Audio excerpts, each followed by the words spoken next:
Bonjour et bienvenue. Aujourd'hui, on va décortiquer ensemble une technique de respiration qui est née, non pas dans un ashram, mais d'une crise bien personnelle. C'est une méthode assez fascinante qui mélange des sensations presque mystiques avec une compréhension physiologique très moderne. Bref, une histoire qui commence avec une douleur bien réelle. Et cette phrase de Samuel Baudet, celui qui est à l'origine de cette méthode, eh bien, elle résume tout. C'est un voyage qui n'a pas été choisi, mais imposé par la nécessité. C'est une douleur qui l'a forcé, en quelque sorte, à réapprendre à écouter son propre corps d'une façon complètement nouvelle.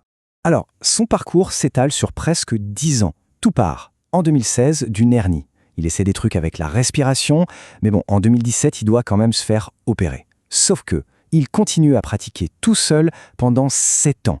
Il est fasciné par cette vague électrique qu'il ressent, un truc qu'il mettait des heures à atteindre en méditation zazen. Et là, le coup de théâtre, en 2024, il découvre que l'ingrédient secret de sa pratique, eh bien, il n'était écrit dans aucun manuel. Allez, on plonge dans cette histoire. On va se concentrer sur le petit détail qui a absolument tout changé. Vous savez, le grain de sable qui se révèle être une perle. Donc, la grande question, celle que Samuel Baudet lui-même s'est posée pendant des années, c'était quoi cet ajout ? C'était quoi cette petite intuition qui a transformé un exercice de respiration somme toute assez banal en une expérience aussi profonde ? Et la réponse, la voilà. La clé pharyngée. Ça a l'air compliqué comme ça, mais en fait c'est d'une simplicité désarmante. Sa cousine, qui est kiné, lui avait juste dit « relâche la gorge », un conseil qui semble anodin, mais qui est en fait la clé. En laissant la langue devenir complètement molle, ça crée un saut parfait à l'arrière de la gorge, sans le moindre effort. C'était ça le chaînon manquant. Ok, maintenant qu'on a l'histoire, on passe à la pratique. Concrètement, comment ça marche ? La respiration trinitaire, ça se déroule en un cycle de 6 étapes bien précises. Alors, allons-y pas à pas. D'abord, on inspire tranquillement par le nez en commençant par le ventre. Pas besoin de se remplir à fond. Juste après, sans aucune pause, on contracte fermement le périnée et les abdos. Ça fait sortir à peu près un tiers de l'air. C'est le démarrage. Et c'est pile au moment où cette contraction se relâche que ça se passe. La langue se détend complètement, on pense à la lettre K dans sa tête, et hop, la gorge se verrouille toute seule. Ensuite vient l'apnée. Là, on ne fait rien. On reste juste en détente totale, la gorge fermée. Et puis, c'est le moment clé, le vrai moteur de la technique, le coup de piston. C'est une seule contraction des abdos, mais hyper brève et puissante. Cette pression soudaine fait sauter le verrou de la gorge et ça libère un jet d'air chaud. Après ça, l'expiration se termine toute seule, passivement. L'image est parfaite en fait. Pensez vraiment à une bouteille de champagne. L'apnée, c'est la pression qui monte, tranquillement. Le coup de piston, c'est le petit coup de pouce final qui fait sauter le bousson. Et la libération est soudaine, puissante. Pop ! C'est exactement cette sensation. Bon, on a vu la technique, mais maintenant la question c'est qu'est-ce qui se passe vraiment à l'intérieur de notre corps ? Parce qu'au-delà de ce qu'on ressent, cette respiration déclenche toute une cascade de réactions physiologiques, et ça c'est vraiment puissant.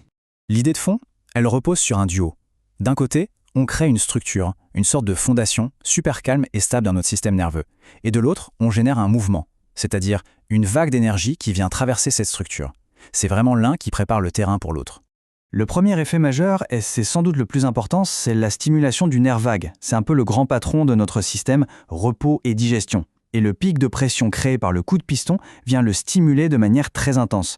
C'est ça qui explique pourquoi le cœur se calme, la digestion s'améliore et même pourquoi l'inflammation chronique peut diminuer. On agit directement sur notre régulateur de stress interne. Alors techniquement, qu'est-ce qui se passe à la fin de l'apnée ? C'est une vraie décharge. Le corps bascule d'un coup en mode calme, les vaisseaux sanguins se dilatent d'un seul coup et cette décompression soudaine bombarde le cerveau de signaux. C'est comme si on appuyait sur un bouton reset physiologique.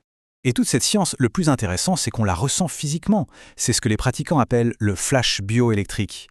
Et ce n'est pas juste une image. Les picotements, la vague de chaleur, cette impression de courant qui traverse le corps, c'est la perception directe de cette activation nerveuse et de cet afflux sanguin. Et ça nous amène à un deuxième duo fondamental. Énergie et transformation. D'un côté, on produit de l'énergie brute. La technique active nos petites usines cellulaires. Mais de l'autre, cette énergie, elle ne reste pas brute. Elle est transformée en un état émotionnel positif, en un sentiment de bien-être. C'est une sorte d'alchimie biologique. Cette sensation de chaleur qui part du ventre, ce n'est pas dans la tête. C'est la signature de l'activation de nos mitochondries, nos centrales énergétiques cellulaires. L'apnée et l'augmentation du CO2 leur envoient le signal de se mettre au travail et de produire de l'énergie. Et un des produits de cette activité, c'est la chaleur. On sent littéralement son propre métabolisme s'activer.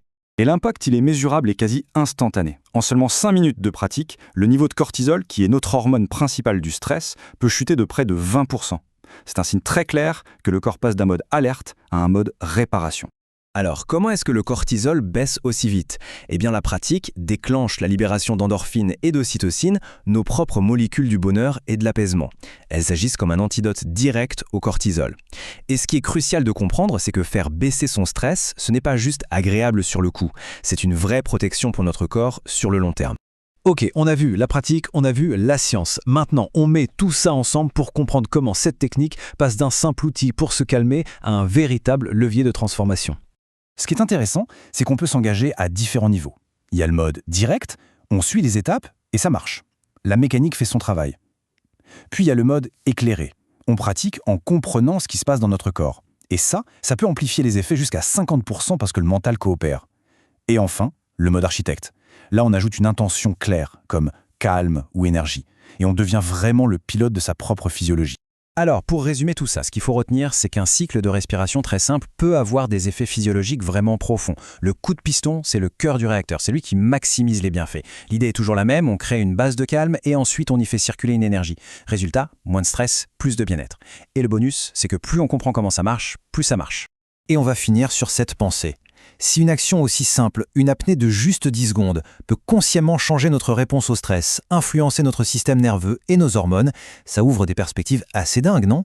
Quelles autres capacités de notre propre biologie sont là, en sommeil, attendant simplement qu'on trouve la bonne clé pour les activer? La question reste ouverte.